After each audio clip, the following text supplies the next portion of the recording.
Chair calls Shelly Leung.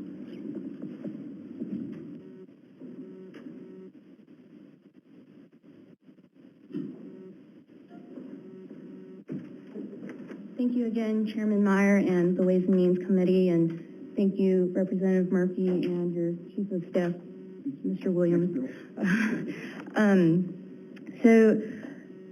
My name is Shelly Leung, and I am here to testify against House Bill 1556.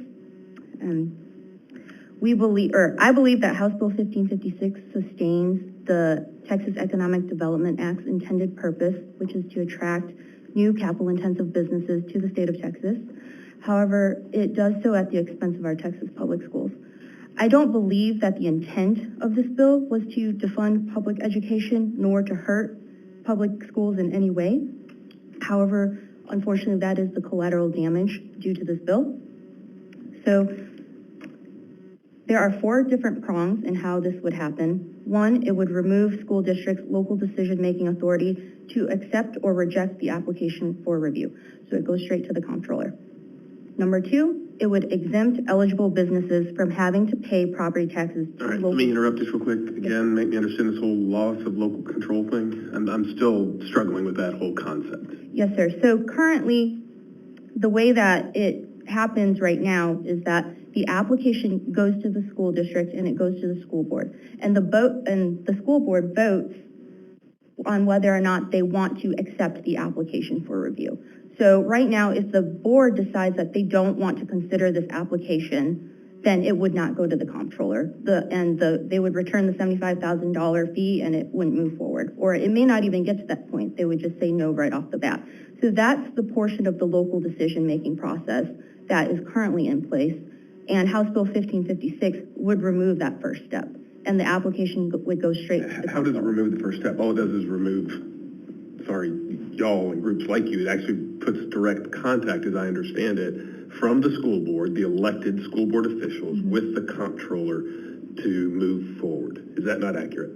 So the school board takes a vote currently. They take an action on whether or not they want to consider the application for review. And that would be the first step. Whether they choose to hire counsel or not, that would be their decision. Oftentimes they do hire counsel. But again, that first vote that the board takes, that is eliminated. So currently there's 2 votes. There's the first vote in the beginning process, and then 8 months down the line, there's the final vote on whether or not they want to enter into. Yeah, but either way, they're the ones still making the decision on whether or not to enter into the agreement, right? The school board is. The finality of it, yes. Correct, right. I mean, ultimately, they're still making their own decision for their own school district. Is that accurate? That is accurate. Okay, very good. Thank you, ma'am. Number 2, it would exempt eligible businesses from having to pay property taxes to local school districts. And so that would reduce the M&O school fund for all over Texas. Number 3, it would eliminate supplemental payments paid by businesses to school districts. And number 4, it would prohibit revenue loss protection payments, and thus school districts would no longer be held harmless. And we've discussed this extensively, but please note that this last provision, it not only impacts future 313 projects, but it would also impact current projects. So school districts that have not yet received their hold harmless agreements would not end up receiving their hold harmless agreements because of the way House Bill 1556 proposes that those calculations are done. And so ultimately, Representative Powell, who's stepped out, but Maynard ISD stands to lose out on close to $12 million from the new Samsung manufacturing project. Representative Guerra, who's also out, La Jolla ISD stands to lose out on $4.5 million from their wind power project. And Representative Rodriguez Del Valle stands to lose out on over $3 million from the new Tesla project. And Representative Noble, Plano ISD stands to lose out on $13.1 million from the Texas Instruments manufacturing project. And Representative Shine, your school districts, Academy ISD and Troy ISD would collectively stand to lose out on roughly $3 million. Ma'am, might I ask, how are they going to lose out again? Because those revenue protection loss payments would no longer be guaranteed. And that is because are they in existing agreements though, right? They are in existing agreements, and how they are calculated are in existing agreements. However, in the current House Bill 1556, the way that those revenue loss protection payments are calculated is proposed to be changed. Correct, but those existing agreements remained in effect at the time, under the law at the time that the application was filed, so those agreements wouldn't actually be affected though, right? Our understanding of that is not so, that those revenue loss protection payments would be impacted. Okay, well, if that were to change, then there would be no negative impact if the law as I understand it is in effect, then there wouldn't be a negative impact as you just articulated. Is that fair?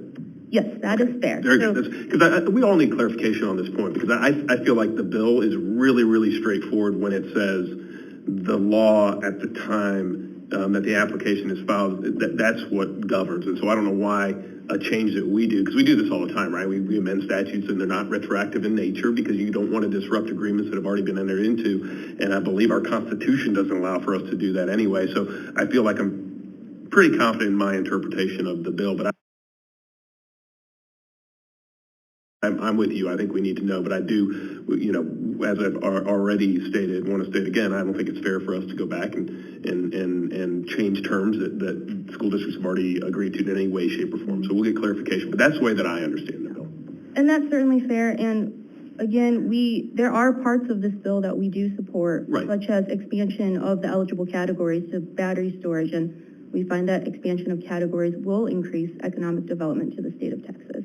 And so there are certainly scenarios in which this is favorable to all of Texas. Very good. Thank you, ma'am. Yes. Please continue. These are again, I don't think this bill was intended to hurt public education. However, if it is passed as it's currently written, it would no longer be in the best interest of school districts to enter into these economic development negotiations. Thank you so much.